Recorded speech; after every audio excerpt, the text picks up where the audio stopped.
Hey guys, hi everybody. All right, good day, and thanks so much for taking the time once again to join us for another Dream Destination webinar.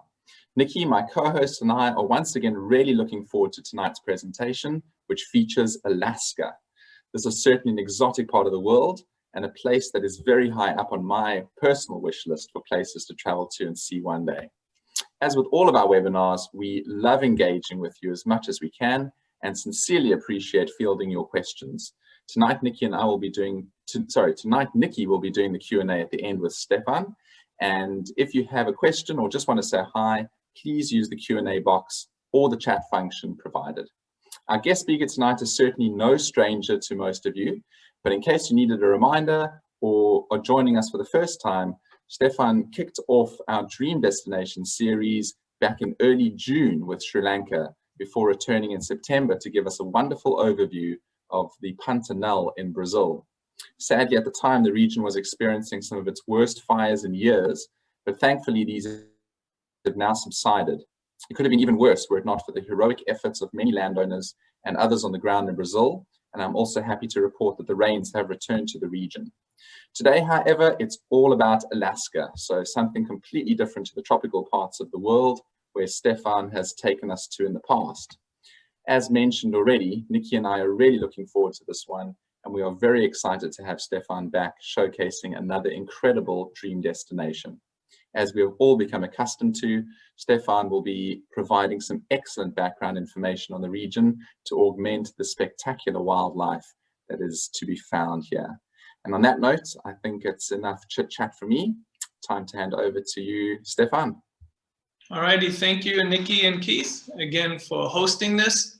And thanks to everybody who's tuning in and watching it.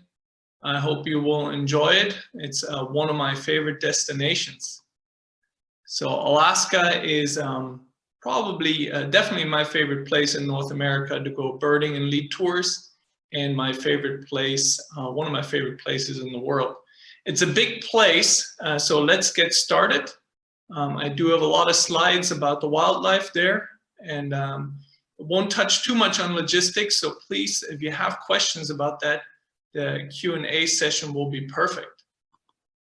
So just a really short background, how I got to Alaska. I went up there for the first time in 2006, so this is a relatively old picture here. I actually went up to the remote Aleutian Islands to work in some of the field camps with the seabirds. We were doing monitoring work on, in this example, red-legged kittiwakes, but pretty much all the other owlets, fulmars, and so on.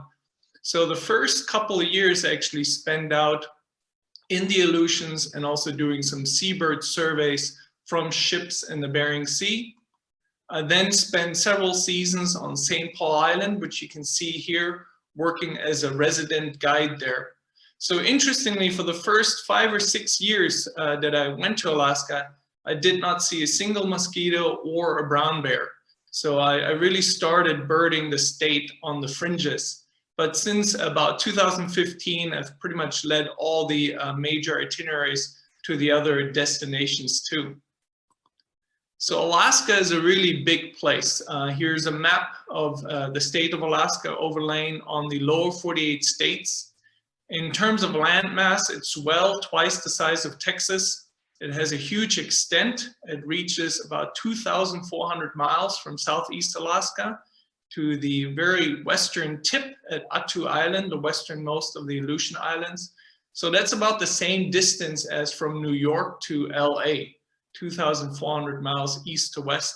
North to south, it's 1,100 miles from Juneau to Barrow, Barrow being the northernmost city in Alaska. That's about the same distance as Orlando to New York. So it's truly a massive place, almost like a country in itself.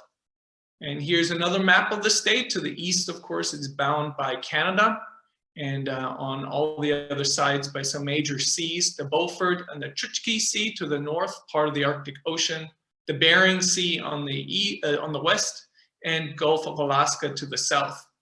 The Alaska, of course, also contains the highest mountain in North America, Denali, at 20,310 feet. There are 29 million acres of ponds and rivers and wetlands, and more than 7,000 miles of linear coastline. So it is truly a massive and wild place. If you look at this map right here, it shows you some of the major national parks and wildlife refuges in the state, by far the largest in the US, and 88% of the state is publicly owned. Most of it just pure wilderness. To give you a comparison in terms of wildlife and human populations, there are about 750,000 people that live in the state, some of the lowest population densities anywhere. And there are also 750,000 caribou that roam through Alaska. So the same number of people as caribou, about 30,000 brown bears and 200,000 moose. So it's truly a wild and spectacular area. But what's really cool about it is that you have these remote cities and towns that give you access to pretty much every major habitat that you can find in the state. And we offer a good variety of tours that take you to see essentially all the specialties. And these remote towns and cities provide all the logistical needs you need, accommodations, restaurants, usually good road systems, and that are all connected by internal flights, of course. Essentially, the only Alaska specialty that's not accessible from a road is the gray-headed chickadee, which occurs on the North Slope, which of course is more widespread in Eurasia. So just a quick overview of the destinations we actually do visit. We usually start on St. Paul Island in the Pribilofs towards the end of May. We visit Nome, one of the most diverse birding spots in Alaska on the Seward Peninsula. We have a few days in the Denali area, including Denali National Park and Denali Highway. We visit the Kenai Peninsula out of the town of Seward, where we visit the Kenai Fjords National Park. And we also go to the northernmost tip of the state, the high Arctic around Barrow. And I do want to mention some other destinations. We have extensions to Gamble, a small Yupik community on the island of St. Lawrence, great for seabird migration and Eurasian vagrants.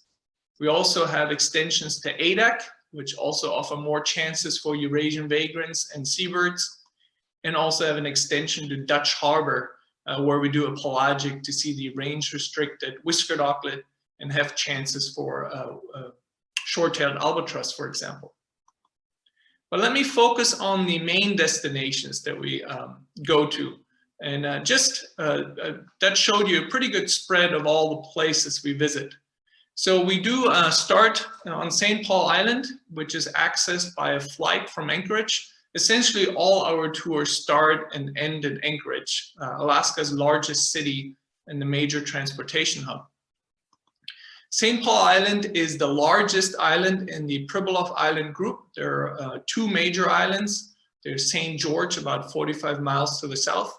And St. Paul is still relatively small, about 7 by 14 miles, but an extremely productive island for marine mammals and for seabirds, and almost in the middle of the Bering Sea. Not quite, but the Bering Sea is extremely productive and supports millions of seabirds. What's really interesting about St. Paul is that it's very remote, but also at the same time very accessible. Here you have a picture showing the community of St. Paul. There are about 400 to 500 residents, the majority of them native Alaska, the Unangan. And here you can see in the middle of town, you can see the historic Russian Orthodox Church, and in the foreground, some blooming lousewort. And if you look carefully, there's a short stretch of sandy beach that's actually a bachelor beach where young male northern fur seals spend the summer. The Pribilofs are volcanic in origin, as you can see in this picture here, showing some of the maritime tundra, more lousewort, and then in the upper right-hand corner, you can see one of the volcanic cinder cones that are common on the island. During the end of May, it actually looks more like this. The tundra is still quite brown, and this small slough you can see in the foreground here is one of the most productive spots for shorebirds on the entire island, actually. It looks quite unassuming, but it has hosted an incredible numbers of rarities. Other parts of the island are dominated by sand dunes that you can see here. And although we do visit in the early spring, not many flowers have started blooming yet, but Nootka lupins are some of the earlier ones.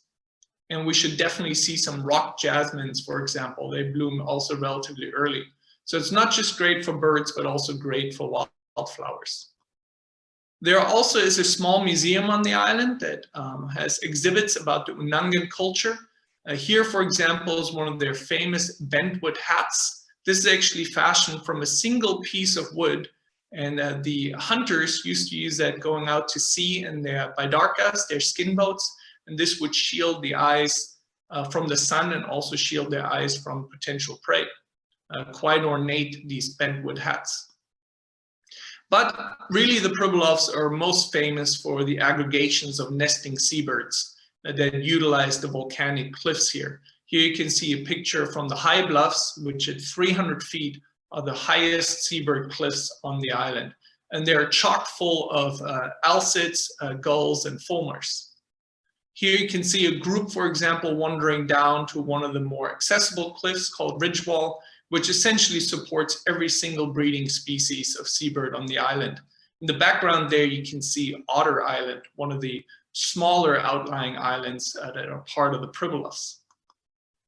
And here is what the scenery looks like.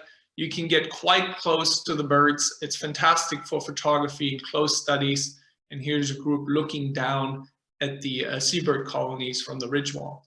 And let me show you some of the birds that are present here.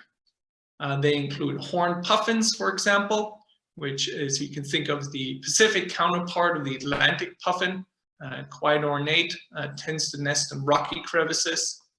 There's also the larger and almost more stunning tufted puffin with a shock of straw-colored plumes on their head, and they will nest mostly in earthen burrows. Puffins are actually one of the few alcids. They will use a little bit of nesting material to line their nesting cavities or burrows. And during the early season, you see them carry a dried vegetation up towards the cliffs and into their burrows.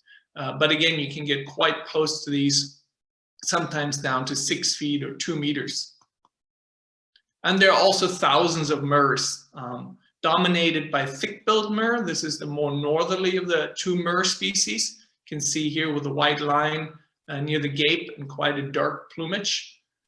But some of the other cliffs are also utilized by common murres, which has a more southerly distribution. So the ratio, I would say, on St. Paul Island is maybe 1 to 5. So you can see in this photo, nice comparison, the fairly brownish common murres on the left, and then a single thick-billed murre on the right. Quite easy to distinguish when they're actually right next to each other. And these, of course, are famous for laying their eggs right on the ledge. They don't construct a nest or anything.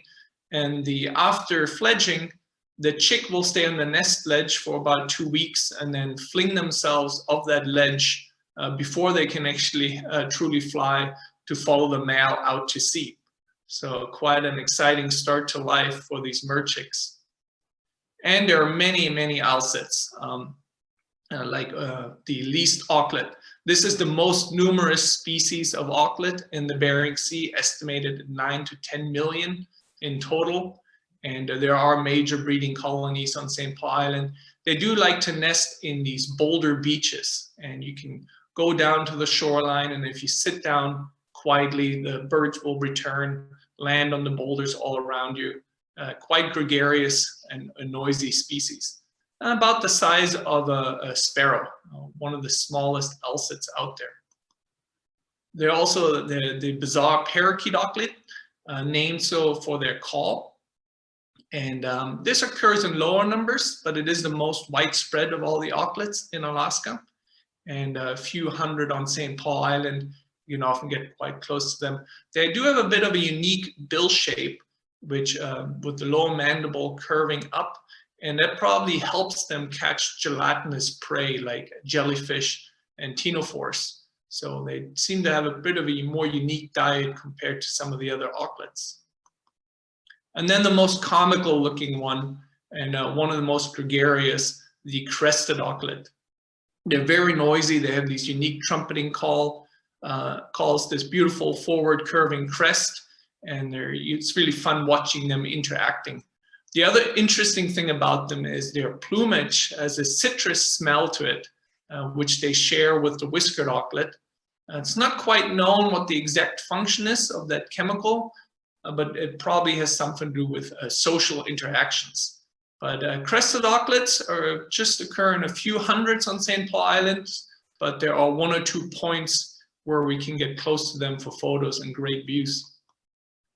And there are also northern fulmars that nest here in good numbers. They like wider ledges for nesting. And in this part of the Bering Sea, most of them will be pale or intermediate morphs like this one. If you actually go south into the Aleutian Islands, almost all of them will be dark, sort of blue-gray morphs. But as you go further north, pale morphs dominate. But on St. Paul Island, we mostly see these intermediate types. Quite a beautiful tube nose.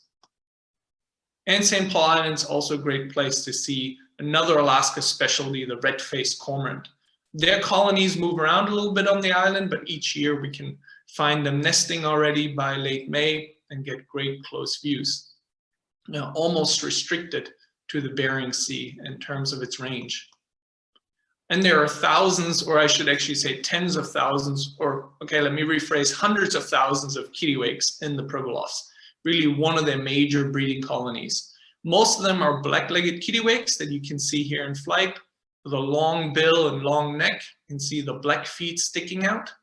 But of course, the majority of birders come to the Pribilofs to see the range-restricted red-legged kittiwakes. I've had several people visit St. Paul with basically this being their single target that they wanted to see.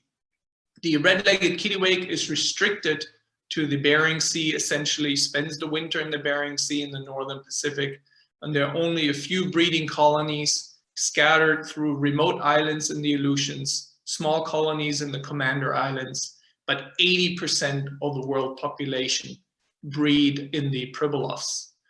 There are a few, about 1,000 pairs on St. Paul, and the biggest part of the population breeds on St. George Island, which is just to the south, where there are 230,000 pairs nesting. Luckily, many of those birds will actually drift over to St. Paul, where they come to the mudflats of the Salt Lagoon, where they roost, and we can get very close to them for great photos and views. It's quite different than a black-legged kittiwake, shorter legs, bright red, of course, or scarlet. And you can see that big eye, and that big eye is likely an adaptation for them feeding at night. They do seem to prey on northern lampfish, which migrate closer to the water surface after dark. And also the bill is quite a bit shorter. Although there aren't that many nesting on St. Paul, we do know 2 or 3 spots where we can access the cliff to look down at them nesting. They do tend to nest on these narrow ledges with a bit of an overhang right above the nest, possibly due to competition with black-legged kittiwakes, which are larger and seem to be slightly more aggressive. But one of the definite Pribilof specialties, and St. Paul remains the easiest and most accessible place to see it anywhere. There are also a few breeding land birds on the island. Most remarkably, there are Pacific wrens. This is the very northwestern range of edge of the range of this species. It doesn't go any further than this. It's actually just amazing that this species persists because it's a resident. So it spends the winter in a very harsh climate there. It gets very cold, and this is an insectivore. So somehow it finds enough food during the winter months. I believe it must move down to a coastal area to feed among the kelp or areas that are snow-free. In some years when the winters were particularly harsh, the population dropped, may have been as low as 2 or 3 pairs at some point on the entire island. But in recent years with milder winters, it's rebounded and is now quite numerous on the island. The subspecies here is quite dark, larger, with a significantly longer bill from what you would see on the west coast, for example. And Lapland longspurs are abundant nesters. Their territory size must be 10 by 10 feet here. I mean, every few steps you'll see a Lapland longspur, and in early spring they'll sit up like this, the males singing and calling away. establishing territories. And there are also gray-crowned rosy finches. Here, a particularly large subspecies, about the size of a thrush, with a full gray cheek. And these are like the house sparrows of St. Paul, frequent around town, where they utilize human structures for nesting, for example. And I need to mention the extensive wetlands of the island. There are many sloughs, ponds, and marshes, and these attract a wide variety of shorebirds. In fact, I think there have been more species of shorebirds recorded on St. Paul Island than in any other place in the Northern Hemisphere. And I would love to hear of another place that has more species. So currently there are 64 species of Northern Hemisphere shorebirds on the list. That's pretty much any species you can think of. Some of them only have occurred once, for example, spoon-billed sandpiper and broad-billed sandpiper, but quite a few of them are regular from either side of the Pacific. The most abundant nesting shorebird on St. Paul is the rock sandpiper. This is the nominate subspecies here, which is the largest and most colorful of all the subspecies. And they're truly abundant. It's a low density bird in many parts of its range, but not so on St. Paul. And they'll be in full display while we visit there.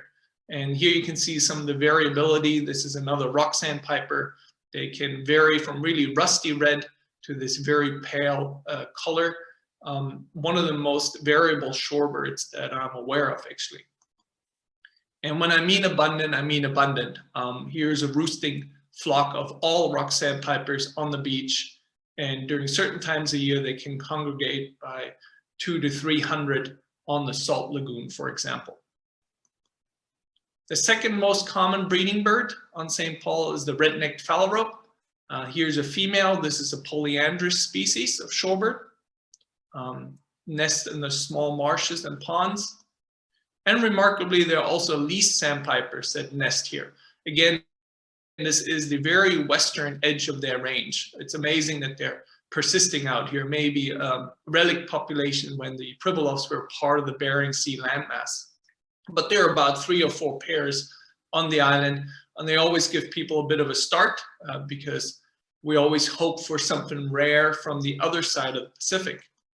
To give you this perspective here, let me show you, there is St. Paul Island, not quite in the middle of the Bering Sea, but it's quite close to Eurasia. The distance from the tip of Russia there to St. Paul is about 500 miles.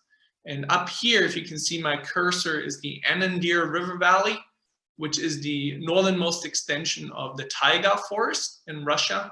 And many of the vagrants and migrants that show up on St. Paul basically are headed in that direction.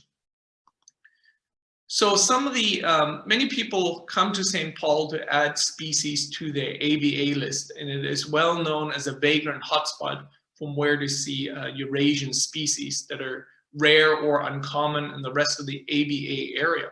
And these include slaty-backed gull. There are usually 1 or 2 around every spring. And then many species of shorebirds, like I mentioned before.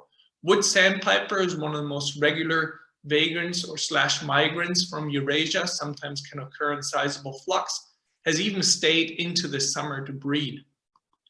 Also, every other year, common greenshank will make an appearance. This is the Eurasian counterpart of the greater yellowleg, for example.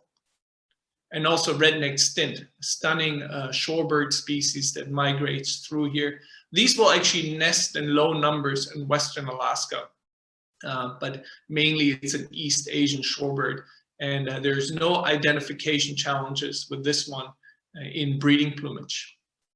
And in recent seasons, the records of little stint have increased. This is a fall juvenile here, but there are more records for Alaska now during the spring month, which is quite incredible because its breeding range actually does not reach that far into Eastern Asia, but they are making increasing appearances in Alaska.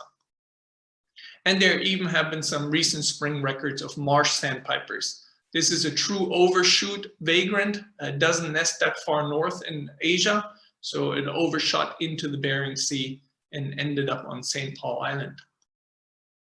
And gray-tailed tattlers, the Eurasian counterpart of the wandering tattler. They're an expected species in the fall, but there are also possibilities to see these during a spring trip. So quite a variety of shorebirds possible to add to an ABA list. And incredibly, for the past couple of seasons, there has been a white-tailed eagle present in the Pribilofs, or possibly more than one. It's difficult to say.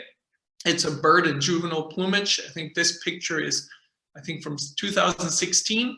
And although the island is relatively small, like I mentioned, 7 by 14 miles, this large bird disappears for several weeks at a time.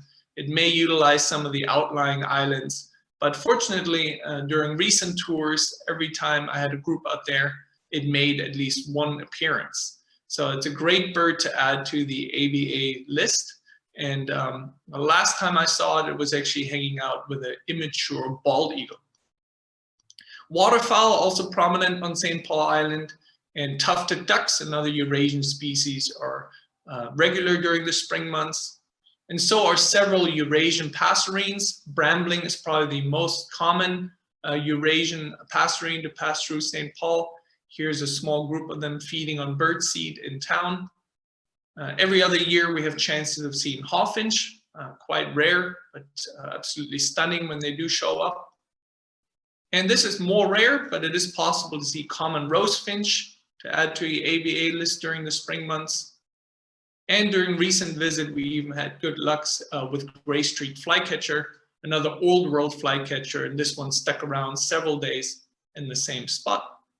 And if you're really lucky, we might even see red-flanked bluetail, which we did during, I think 2 years ago during one of the spring visits, another rare vagrant from Eurasia. And this one utilized a section of an old quarry, which kind of resembled the understory of a forest with lots of nooks and crannies that it could hide in. And if we're really lucky, we may come across migrating Mackay's buntings. Here's a beautiful male, you can see almost all white, versus a snow bunting, which has a black back. This is one of the trickiest birds to see in North America. It only nests on remote Hall and St. Matthew Islands, which require a ship and a mini expedition to reach. The other way to see this bird is on its wintering grounds in coastal Alaska. You can go to Nome in the winter to have a chance to see them, but it's a one-bird trip essentially. But we do have good luck, particularly during our late May tours on St. Paul Island, to catch up with this species during migration. Definitely a huge bonus. And during this particular tour, we had 2 females and this stunning male. There are some mammals too. Reindeer have been introduced. These are of Eurasian stock. They were introduced as supplemental food. There's a herd of about 300 on the island. And of course, hundreds of thousands of fur seals. This was the main reason the Russians were looking for the Pribilof Islands, to discover the breeding grounds of the fur seals, to start a fur seal harvest for the valuable pelts. Estimated at 10 million originally, the population is now down to less than 1 million, but still huge numbers that we can see at close range. Here's a male that might be 7 to 8 years old, trying to set up a territory. And killer whales frequent the waters of the island due to the abundant prey there, and we can usually catch glimpses of them. Back on land, Arctic foxes are very common and approachable. Here they're this blue morph, so that they don't turn white in the winter. They're pale brown in the winter, then turn this beautiful dark gray, dark brown color during the summer. And these are very approachable here with dens next to town that even will sit on people's doorsteps sometimes. And again, great opportunities for wildlife photography. So from St. Paul, we return to Anchorage and we head up to Nome on the Seward Peninsula. And Nome is an incredible place. I would say if there's a single spot in Alaska you need to go birding, it is Nome. It has the highest diversity of species and specialties. And the city of about 4,000 people has excellent accommodations, restaurants, and most important of all, this road system. Each of these roads is between 70 to 80 miles long. So you have more than 200 miles of roads to access subarctic tundra, upland tundra, lagoons, coastline, and of course, there's a little section of boreal forests too, many rivers and lakes in between. There are so many specialties here, it's going to be hard to get through all of them. But here are some of the landscape near salmon lakes. The shrubby tundra in the foreground, that's the home of the blue-throat, for example. That's the habitat they prefer. Here is a view back at the Kugliak Mountains that we cross on the way here. This right here is taken from the famous hilltop where bristle-thighed curlews breed.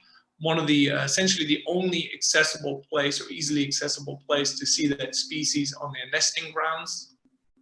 And here you can see an image taken closer to Council where boreal forest starts to appear. And this adds diversity to the overall list in Nome, and always exciting to go to. There are chances for spruce grouse, crossbills, and waxwings here. Here's another image showing one of the river valleys of the Salmon River with a small herd of muskox in the foreground. You can see across the river there are 3 rusty barrels. They are resting on the tundra, leftovers from the gold mining days. Nome had a huge gold rush and was actually the largest city in Alaska at one point with 30,000 residents. Gold mining has ceased in most places, but people still mine gold in the bay actually by sleuthing through the sediment underneath the water. Also a great place for wildflowers. There'll be, many will be blooming by the time we visit on the tundra, like this cuckoo flower, for example. And one thing I want you to keep in mind are the amazing migratory paths that it takes for many birds to get to Nome. Just to give you some extremes here, on the left corner up here, this is a route that's taken by the northern wheat ear from sub-Saharan Africa all the way to breed in Nome.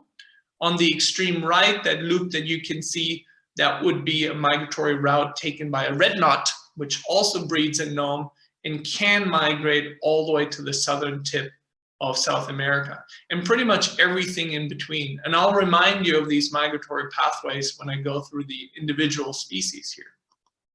Around town and in many parts of Alaska, mewgulls are abundant. They nest, several nesting colonies close by. Doesn't take very long in Nome to find a puddle or a pond with a nesting pair of red-throated loons.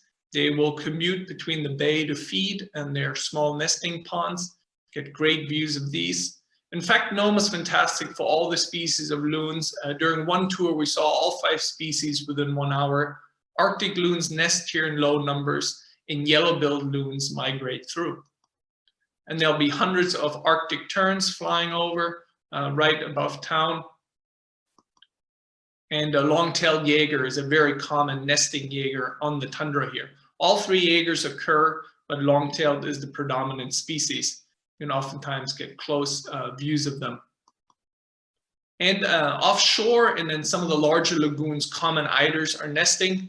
This is the beautiful Pacific subspecies with a bright orange bill. And in fact, Nome is a good place to see all 4 species of eiders. King eider is usually fairly reliable. Spectacled eider can be found in low numbers. Steller's eider has become trickier, but it's still possible. So it is a good place to see all 4 species. And willow ptarmigan Alaska state birds are abundant. This is a male and nuptial plumage with a bright rusty face and neck still. And these are very abundant in more low-lying tundra. Here is one sitting up in its favorite food tree. Once we get into more upland tundra, rock ptarmigan are the dominant ptarmigan.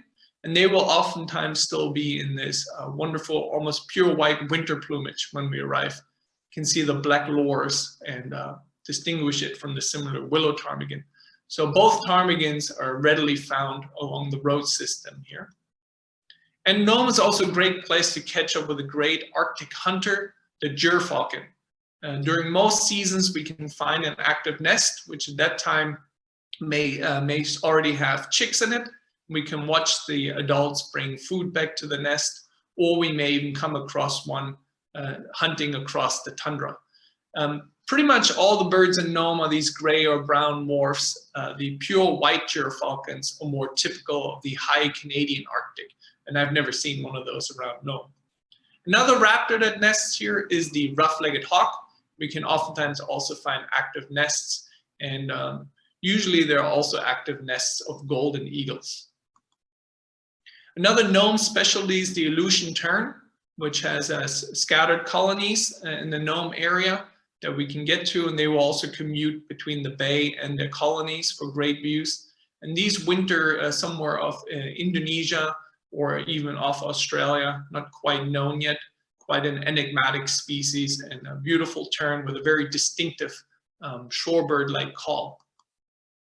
And during certain times of year, the Sabine gulls migrate through in good numbers.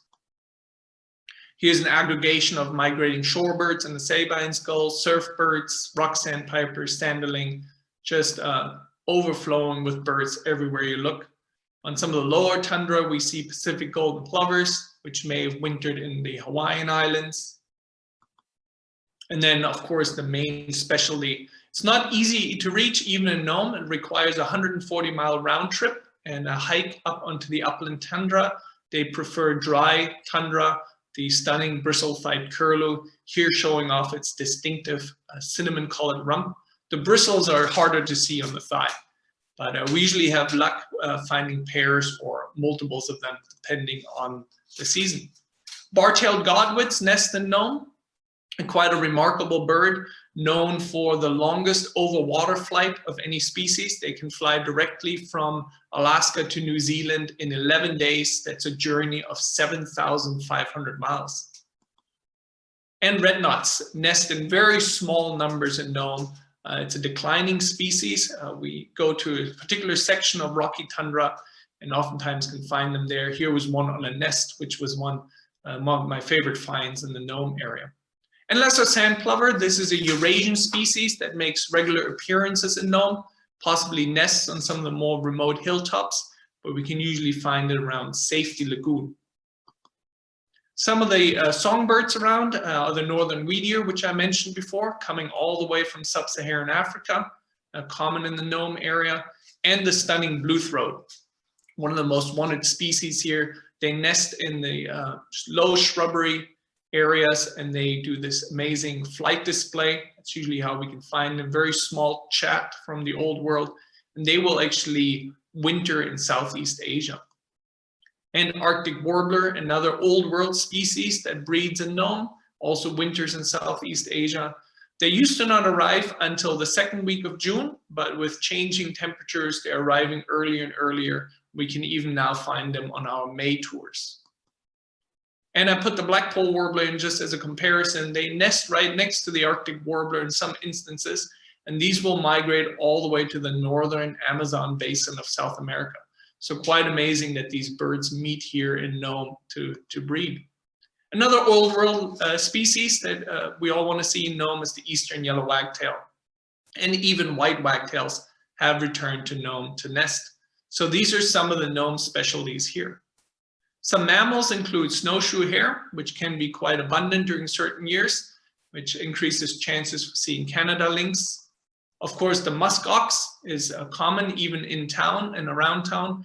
This was actually reintroduced to the Nome area, but it's thriving now. Native Alaskans will collect the underfur from bushes around the area here and make clothing out of it. There are ringed seals, among other marine mammals that we can see. And we've even seen walrus during recent trips to the Nome area, although that may not be a good sign. These might be individuals wandering, looking for food. Should not really occur regularly in the Nome area. So from Nome, we head back to Anchorage again and then go to the Denali area where we visit the national park. This right here is the highest peak, Denali. At more than 20,000 peak, it creates its own weather essentially. It's one of the three tallest freestanding mountains in the world and usually covered in mist and clouds like this right here. Rare to see it fully out in the open. The landscape here is just stunning. Here you can see a soft rainbow over some of the boreal forest. And then we head out on the Denali Highway. This is a 135-mile scenic byway, mostly gravel, leads through some stunning scenery just south of the Alaska Range and offers access to boreal forest on its eastern end and upland and higher tundra on the western end. And here you can see some of the scenery, lots of lakes and rivers along the way, full of waterfowl. This lake, for example, usually holds all three species of scoter and golden eyes. Here's another, this is towards the eastern end of the highway. I actually got that backwards. The eastern end has the tundra section. The western end has the boreal forest section. But here we're looking over towards the Alaska range. And there are birds along the way non-stop. We can stop essentially anywhere to photograph and see what we can find. Bald eagles are abundant in Alaska. There'll be more Arctic terns along the way, another abundant species here. And of course, another specialty we look for in the boreal forest, either in the national park or along the highway, is the northern hawk owls, which seem to be doing quite well in recent seasons. And we got a couple of spots to see this diurnal owl. Last time I was there, we saw a pair with the male bringing a vole to the female and giving it to the female, so we can oftentimes enjoy great interactions. In some years, we may even get lucky and there might be a great gray owl nesting. They don't nest every year and it's not reliable, but if they do, we will make an effort to see it. Great gray owl is actually not easy to see in Alaska during the spring, but if any are around, we will make an effort to see them. And just a fantastic massive owl. We can, if they're around, we can get great views like this and photo opportunities. And this particular section of the itinerary is also great for some more widespread boreal birds, like a white-winged crossbill, for example. We can sometimes find in large numbers in the boreal forests, or pine grosbeak. If we don't find them in the boreal forest, we have a good stakeout at a feeder where we can oftentimes get close views. And Bohemian waxwing. As the name suggests, they wander widely through the boreal forest, but we have a few sections of road where we have great luck with this particular boreal species. Not usually in huge numbers, but we can always find a few pairs. And there are also the two boreal woodpeckers that we tracked down, American three-toed woodpecker pictured here and blackback woodpecker. There are some recent burns in the Anchorage area where we can often find both species fairly close to each other. They're actually not super common in Alaska, but we have a few spots where we can track them down. And of course, the incredible spruce grouse. And this is an interesting bird in Alaska. It's definitely has a lot of habitat available, and it's probably quite common, but not commonly seen.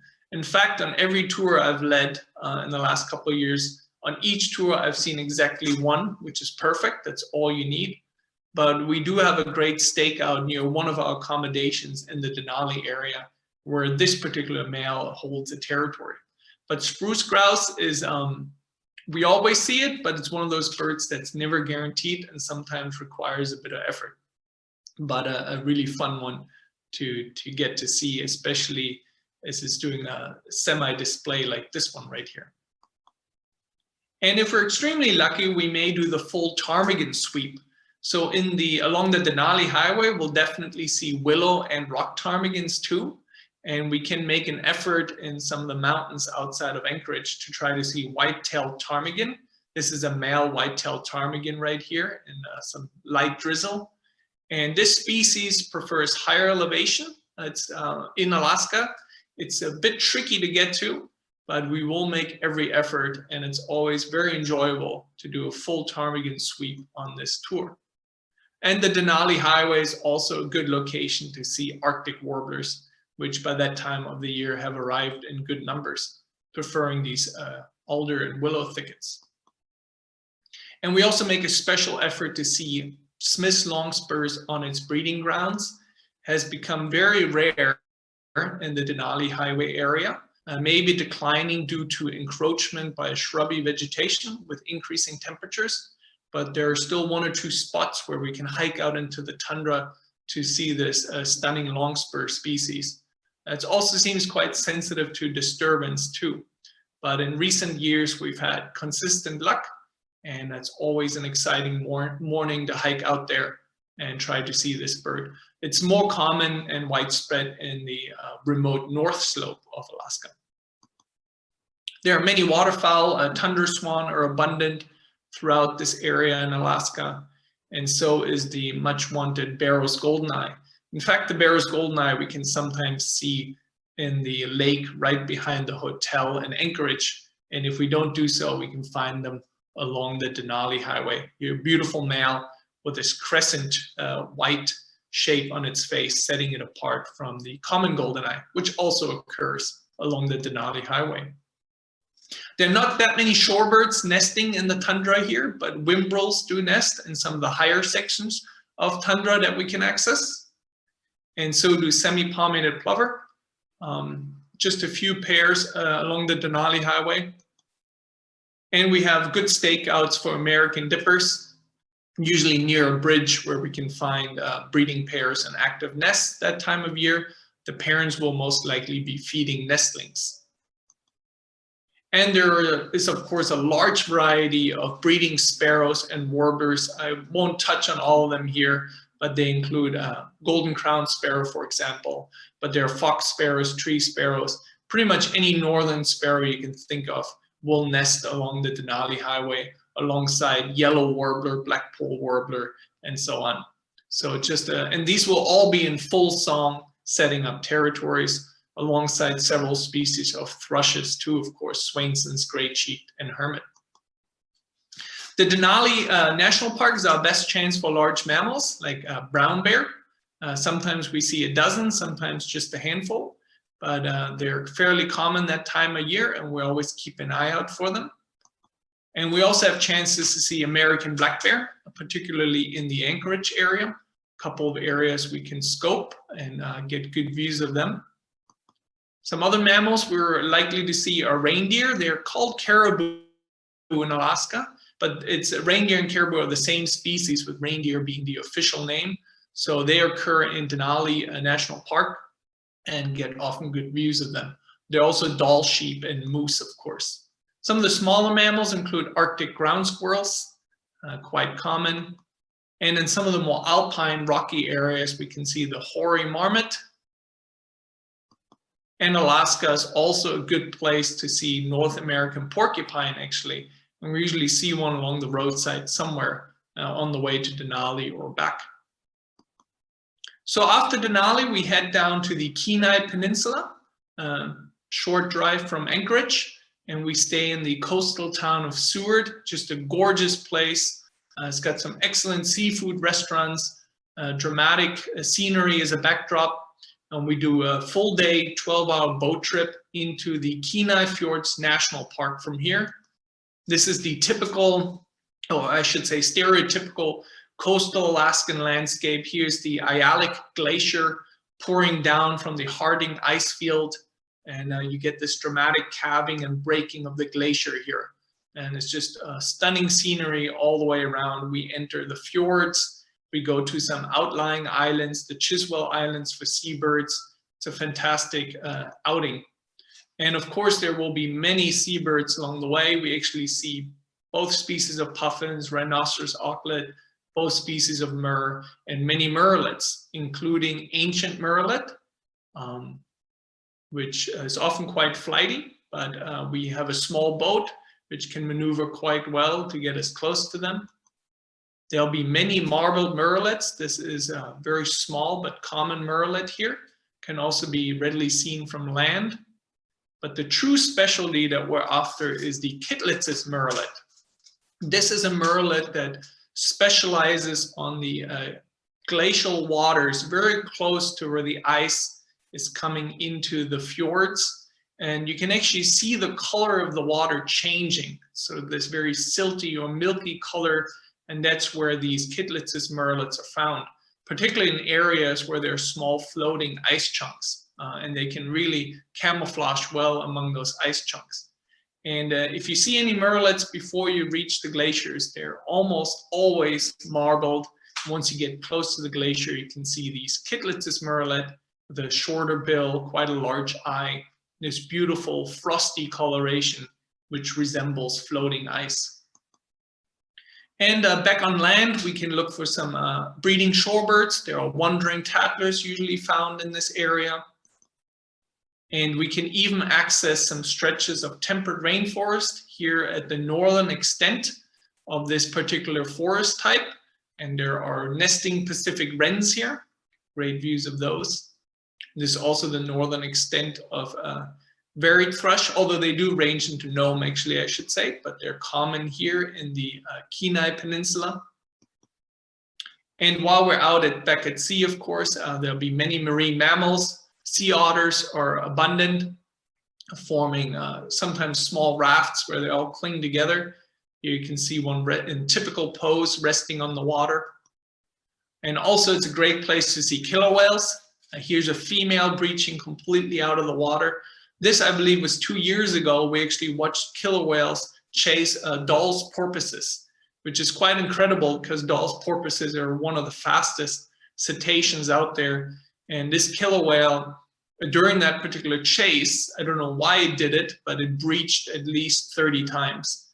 And we got to see it do that very closely. And there are also humpback whales tend to be abundant. Here's one tail slapping for communication. Stellar sea lions has declined, big seal up to 2,500 pounds. And then we end in Barrow. We go to the high Arctic, fly in, and this is the northernmost tip of Alaska. You can see Point Barrow at the very northern end there. And this is a great place for high Arctic species. Barrow has been officially renamed Utqiagvik, which means place to hunt snowy owls. And we will definitely be hunting snowy owls with our cameras and binoculars. It's a bizarre high Arctic place. Here are some palm trees made out of whale baleen. It's a really sort of a frontier town right up against the Chukchi and the Beaufort Sea. And it's full of birds. Here you can see the tundra stretching out, chock full of ponds and wetlands. It will still be very cold when we visit with snow and ice along the sea, but this is the place to see eiders up close and personal. We can see king eiders out on the tundra. It's the most reliable place to see the threatened Stellar's eiders, sometimes by the dozens.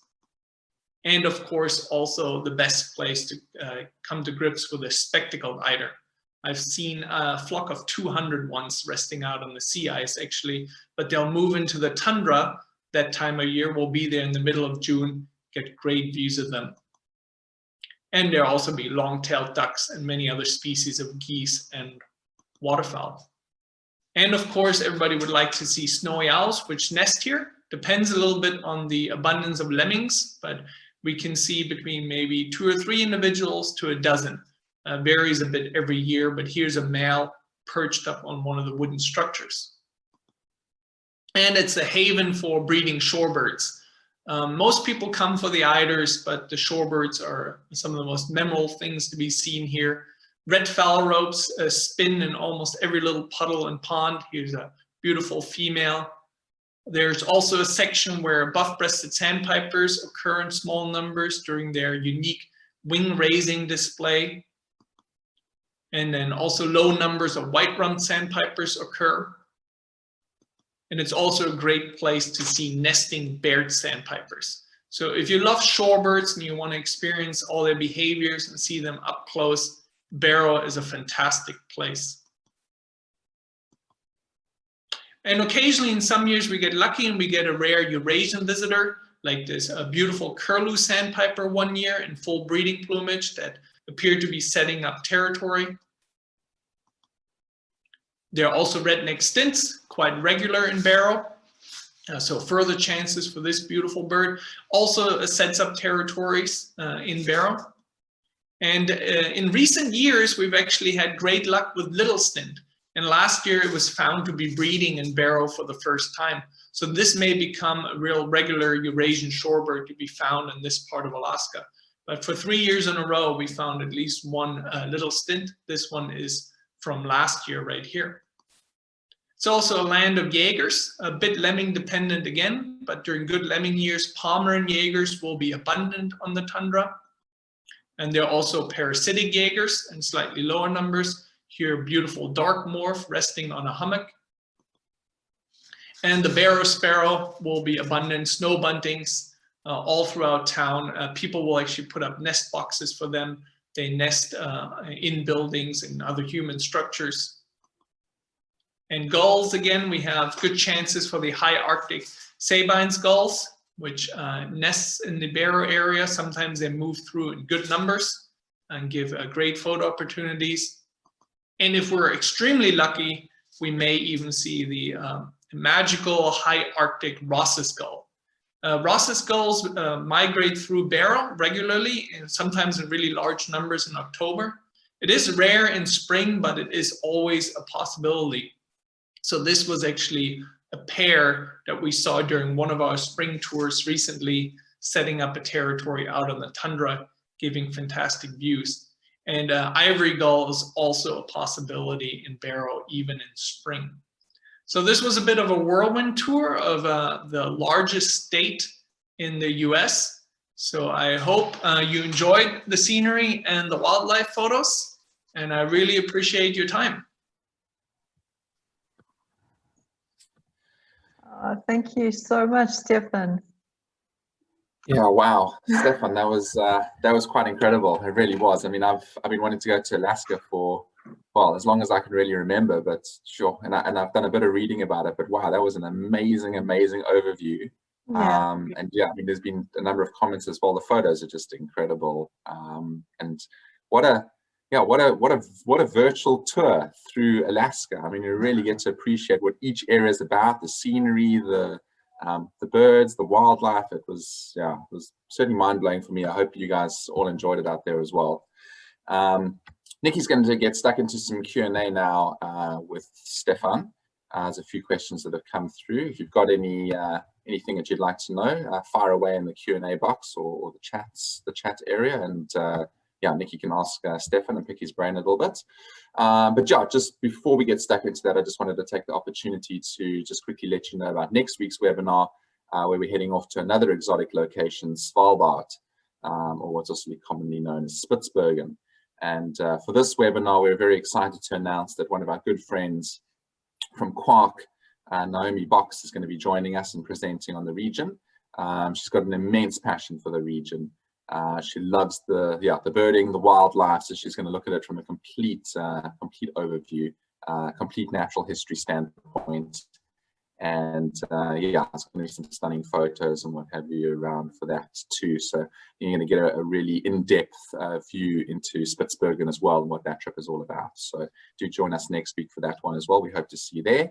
Yeah, and then just finally a reminder, all the webinars are recorded and can be viewed later. So we'll send out those recordings as well, or you can hop onto our website and go and take a look at any of the other webinars. They're all up there, all of the past ones that we've done. I think we're up to number 23 or 24 now, kind of lose track, but they're all up there if you want to view them. Go back and take a look if you've missed any. And yeah, once again, just a reminder as well that these webinars are being offered free of charge. But if you do wish to donate towards the guides, our GoFundMe link is open on that side. So yeah, from my side, that's it. Over to you, Nikki and Stephan. Oh, thanks, Stephan. Absolutely amazing. And I just have to mention that Judith said, I love listening to Stephan and the details he sprinkles through his talks. Superb photos too. Thank you, Stephan. Wonderful. So thank you so much. Yeah, so I've got quite a few questions coming in, so let's get started. John is asking, do lemmings occur in Alaska? I'm not sure if you did mention it, but... Yes, they do. Mostly we actually see them in Barrow. Yeah, and during some lemming years, they can be quite easy to see. You notice quite quickly whether it's a good lemming year or not, because they'll run across the road.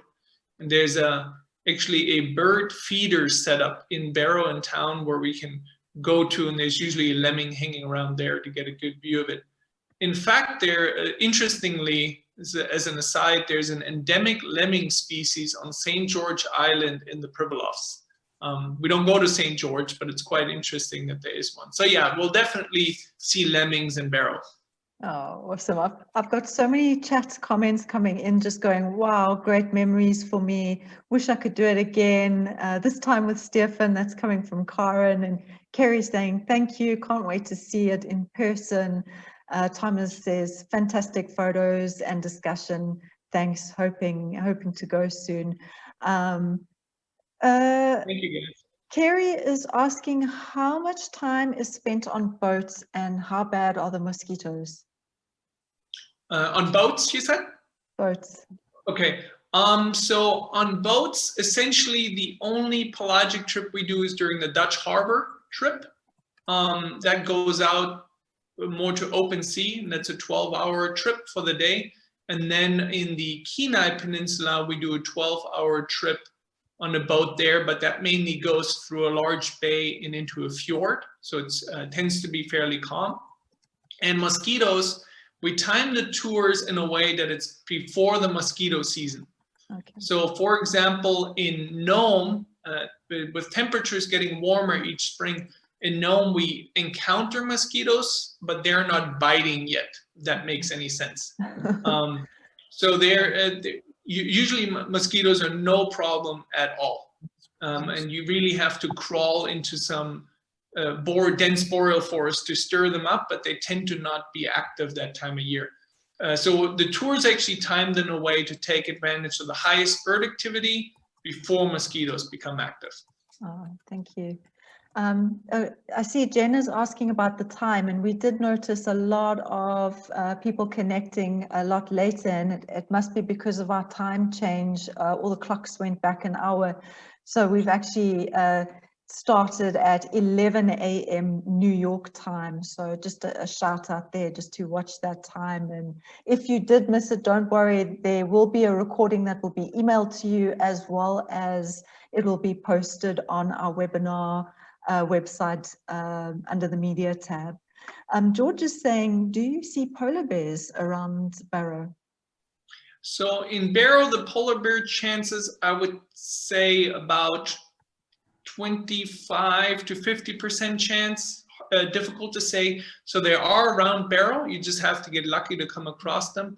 I have seen them. I have seen, one time we had a seal kill where 3 polar bears were hanging out together around the same kill. And we always make an effort. There are a few points along the shoreline where it's possible to scan the sea ice. So we do make an effort to look for polar bears in particular. And the chances are there. It's not guaranteed, but it is possible to see polar bears in Barrow. Yeah, wow. What level of fitness is required for this, these type of tours? I would say it's very moderate, very easy. Pretty much the majority of birding is done from the roadside. I mean, Alaska is such a big wilderness area. You technically, you can go hiking into it for days, but there's no reason to. It's just a wonderful roadside birding. We do 1 or 2 hikes for the Smith's Longspur, which is about a mile, goes across some soft tundra. But even the bristle-thighed curlew in Nome now, there's a bit of a pathway, a trail that's developed that maybe is a 45-minute walk out onto the tundra. So it's not difficult. I would say very moderate, easy to moderate. Oh, great. Which tour is best for vagrants? For vagrants, I would recommend St. Paul. St. Paul Island and Gamble. Probably our Gamble tour is slightly better. If you've never done any birding in Alaska for vagrants, Gamble, you have a higher chance to pick up more Eurasian vagrants in a single trip there. And we go out there for the better part of a week. Gamble is much closer to Russia.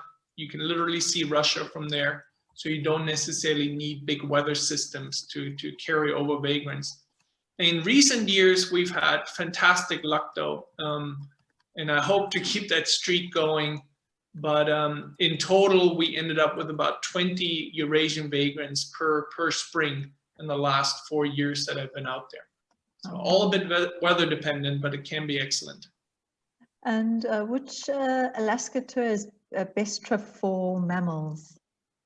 Mammals, I would say our the Denali National Park, Denali Highway, and the combined with the Seward Peninsula, combined with the Kenai Peninsula, that will give you the biggest swath of mammals with brown bear, black bear, the large ungulates, and also many marine mammals. Oh, brilliant. And how often do you see Ross's gull on tours, and which tour is best for this species? Yeah, the best one I would say is Barrow, and we've seen it now, I want to say maybe 30% of the time, 30 to 40%. To see Ross's gull guaranteed, we also offer not an extension to the spring trips, but we can do tours in October to see Ross's gull on their fall migration when they pass by Barrow regularly and sometimes in really large numbers. So that's a tour that's towards the end of the first week in October. So if that's your if that's your main target, that will be the only one. Contact us about that, because we can set that up. Oh, brilliant.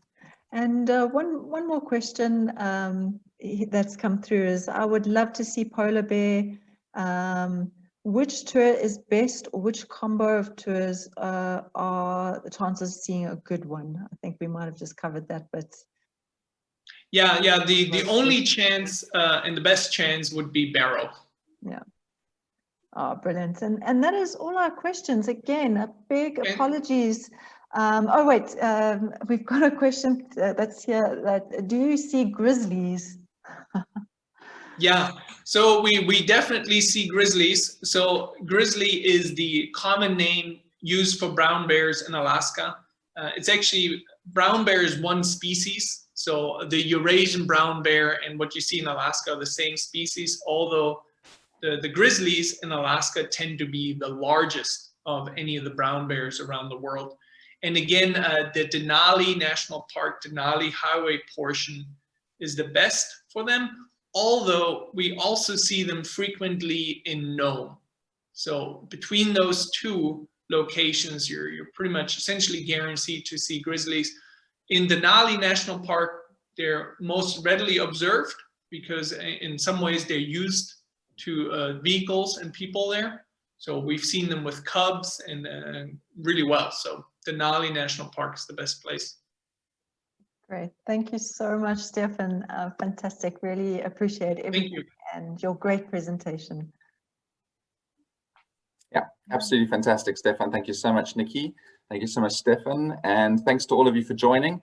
Once again, apologies if you did join late. There will be recordings sent to all of you.